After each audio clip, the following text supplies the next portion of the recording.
Ah, William Wilberforce. Quite the interesting fellow. You know, he was credited with the starting of the abolition of slavery in the UK. Oh, you didn't know? Well, he was. But he wasn't alone. He was a part of a huge movement. To start, William Wilberforce was born on August 24th, 1759. His parents were Robert Wilberforce and Elizabeth Bird. His family was rich, so he was born into a fancier lifestyle from the very beginning. For the first few years of his life, he attended Hull Grammar School.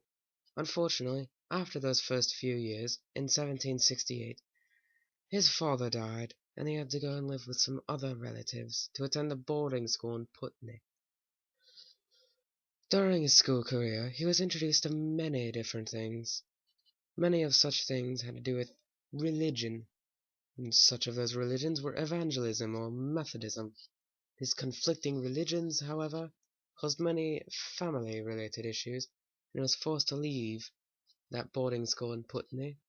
But besides religion, he was also shown to other wealthy people and families, one such person being John Thornton, a philanthropist at the time that influenced a few things that would play bigger roles on Wilberforce's life. Slightly later in life, when Wilberforce attended Cambridge University, he met one of his greatest friends, and one of his soon-to-be greatest allies, known as William Pitt. Pitt and Wilberforce, as Wilberforce was finishing up at the university, entered Parliament in 1780. He didn't exactly get in so legitimately as we would see nowadays. He paid about £8,000 to guarantee himself a seat without the votes.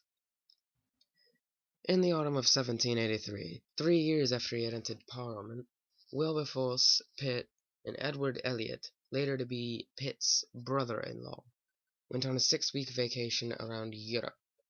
During this vacation, they got into a little bit of trouble. But more importantly, Wilberforce met two very important people, Benjamin Franklin and Louis XIV. Later that year, when they returned home, Pitt became the Prime Minister.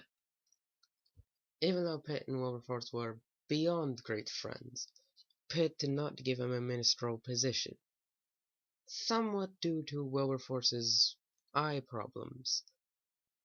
But on top of that, Wilberforce didn't exactly have the greatest organization. Later on, Wilberforce was approached and asked to speak on behalf of the abolitionist movement. He humbly replied that he saw himself as unequal to the task they had asked him to undertake, but he said he would not say no. Another supporter of the movement, Charles Fox, a leader in the House of Commons, was unsure of Wilberforce's commitment to the movement, but was nevertheless relieved that it was not him who would be speaking. On April 25th, 1789, Wilberforce gave a 3.5 hour speech about the horrible conditions of the slave trade and the terrors it held. He used his evidence to give strength to his argument to abolish the slave trade. Unfortunately, the French Revolution put the brakes on the movement for a time. Although at first Wilberforce saw potential in the new government abolishing slavery, in the end the unstable status of France prevented any large changes from taking place during the time.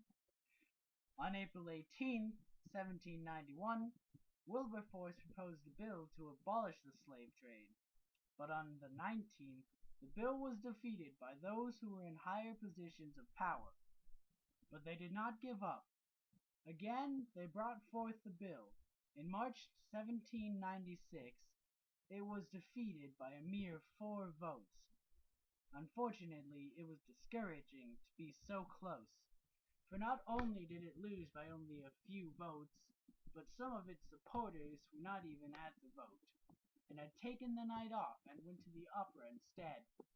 Wilberforce saw this, and was deeply troubled and hurt by the fact that if those people had come and supported the vote, it would have been passed then and there, but still the fight went on. In 1804, Wilberforce brought another abolition bill to the House. It passed through the House of Commons and went to the House of Lords. Unfortunately, without a sponsor in that house, the bill would fall, and at the time, there was no one to speak for it. Later, however, in 1806, a man by the name of Lord Grenville, a leader in the House of Lords, took up the cause of the movement, and it passed in a landslide. However, this was not the freedom of slaves that were already slaves, just the stopping of new ones being sold. Wilberforce reasoned that slaves needed to be educated before they were emancipated, and therefore did not free blacks who were already slaves. Wilberforce, however, using the power of his own words, took one of the largest steps in the fight for the freedom of slaves.